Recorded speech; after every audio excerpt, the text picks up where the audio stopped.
Welcome to Lesson 1.2 that looks at Common Beliefs about Digital Tools in Education. This presentation will explore the complexities of digital tools in education and explore the common beliefs about digital technology in education and identify some evidence-based perspectives. It will highlight the need for a balanced approach to technology integration that focuses on quality over quantity and promoting responsible use. This lesson will focus on the learning outcome, describing how technology can enhance pedagogical practices in education. To allow us to consider this learning outcome, we will look at the evidence regarding digital tools in education and how it may impact our pedagogical practice. We as educators have a lot of beliefs about digital tools and their role in education. Some are positive and some are negative. This may influence how we use digital technology in our teaching, and it's important to consider this. The first area of concern is that students can become over-dependent on technology. There are some studies that indicate increasing use of AI can lead to metacognitive laziness within the classroom as a result of automating tasks. It is important to introduce technology in a way that encourages appropriate use and rewarding learners for the process of learning rather than the outcome is critical.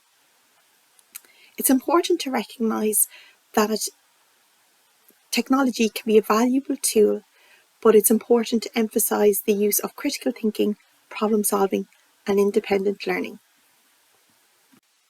This common belief about technology in education is that students are not safe online. Many educators are concerned with their students' privacy and protecting them. This is associated with the ethics of the teaching profession. We can see that this is also a concern of students, and this was highlighted in Lesson 1.1. It's important to provide students with the supports to stay safe online rather than banning it, as this can support online safety within their students' digital lives. By providing the expertise and skills, it provides clear guidelines and fosters open communication regarding online risks. The next common belief is technology may degrade traditional skills. This is a well-founded concern, and replacing traditional skills such as writing can impact fine motor skills. It's important to have careful planning on the use of technology in the classroom to complement the development of traditional skills rather than erode these. A balanced approach and planning will support this, and this is something that we will look at in later lessons. The next concern is that students have too much screen time at home and do not need more in school. A recent study conducted by Goodyear found that students having access to mobile phones in school leads to small increase in usage but not significant. Furthermore, it's important as educators we focus on the quality of technology use rather than quantity. For example, a child using technology to watch videos and scroll through social media is very different to a child that's using it to learn languages, read the news, find out more information about different topics. So often in many cases, it's about the quality rather than quantity of use. Overall, the discourse in the media has been quite negative, and there is a concern that digital technologies in school can result in reduced academic performance. However, in schools that restricted technology use and those that did not, there was no difference in academic performance or well-being, conducted in a recent study. Often we make generalised assumptions about technology. However, these are determined by quality of use of technology.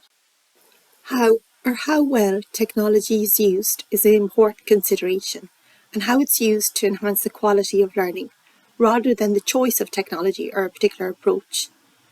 It must be noted that technology use has evolved, and supporting quality use rather than quantity has not been explored in the context of education and supporting children. We need to look further at quality approaches and what this means in terms of adequately complementing and enhancing the learning environment. We can can see, research findings on the impact of technology in education are mixed. Some studies suggest that technology can positively influence learning, while others show limited impact. However, the context of these studies and how technology is used is often not considered. This is an important area for further exploration. Or it's important to consider it's not about the choice of technology, it's about how it's used. And educators should consider specific learning objectives, the students' learning needs, the resources, and how it can enhance student learning when planning technology integration. This will be looked at further. A balanced approach to digital tools in education is essential. It's about recognising the potential of technology while acknowledging its limitations.